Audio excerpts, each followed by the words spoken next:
কূটনৈতিক সম্পর্ক ভালো হোক, এটা আমরা চাই। ইন্ডিয়ার সাথে আমাদের এতটা সম্পর্কের দরকার নাই কোনো। আশা করি যে দেশের জন্য ভালো হবে আর কি।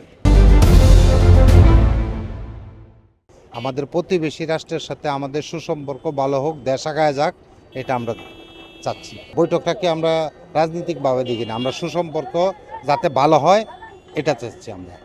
ইন্ডিয়ার সাথে আমাদের কোনো এতটা সম্পর্কের দরকার নাই কোনো, কারণ তারা মুসলমানদেরকে যেভাবে মারছে, যেভাবে নির্যাতন করছে, দেখতেছে আমরা ঠিক মসজিদে ঈদের দিন জামাত পরে আসতেছে, মসজিদ থেকে বের হচ্ছে আর পিটাচ্ছে পুলিশরা, একের পর এক মসজিদ ভাঙচুর করছে ইন্ডিয়ানরা। এখন এগুলি বিচার আচার না করে এখন যদি তারা এটা নিয়ে বৈঠক করে, কারণ কোন ধরনের বৈঠক করছে না করছে আমি বলতে পারবো না, এটা কি পজিটিভ বৈঠক না নেগেটিভ বৈঠক, না বুঝে কিছু বলাও যাবে না।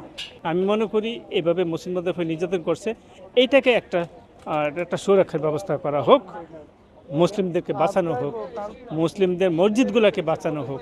এর পাশাপাশি যদি একটা সমন্বয় করে ভারতের সাথে একটা সুসম্পর্ক গড়ে তুলতে পারে তাহলে আরও ভালো, এটি আমরা আশাবাদী। আমরা তো বৈঠক দেখলাম, তো নরেন্দ্র মোদীর সাথে বৈঠক হলো। কারণ কথা হলো, আমরা তো সাধারণ মানুষ, সাধারণভাবে বলতে পারি যে আমাদের দেশের যেটা জনগণের বা সাধারণ জনগণের জন্য ভালো, সেটা হলে ভালো। এখন যদি আমাদের দেশে কোনো প্রফিট মানে কোনো ফলপ্রসূ আশা না হয়, তাহলে তো বৈঠকে কোনো লাভ হবে না।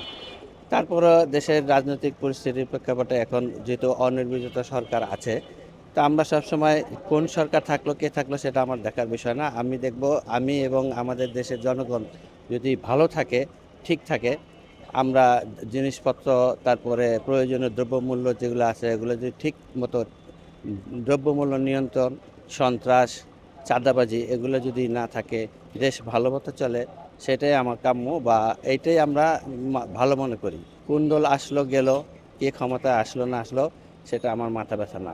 আমি দেশের সাধারণ নাগরিক, তা আমার মতো যারা আছে তারা হয়তো আমার মতো এরকমই চিন্তা করবে।